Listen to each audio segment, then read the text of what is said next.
Three scientists, a physicist, a chemist and a mathematician, decided to conduct an experiment with a sheep. They wanted to find out if the sheep would eat cabbage if placed next to it. The physicist went first. He measured the distance between the ram and the cabbage, took into account wind speed, air temperature and the force of gravity. After complicated calculations, he placed the cabbage at a point that he thought was ideal. But the ram never got round to eating it. Then went the chemist. He analyzed the chemical composition of the cabbage, the air and the soil.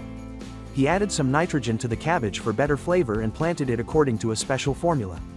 But the sheep still refused the cabbage. Finally, a mathematician came over. He looked at the ram, at the cabbage, at his colleagues and said, "Let's say the ram ate the cabbage," and wrote it down as a solved problem.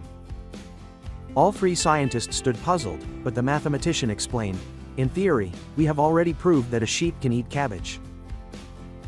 Now it's the engineer's problem to make it work in practice." The scientists laughed, admitting that sometimes theory and practice don't match, and the sheep ended up never eating the cabbage because he was full.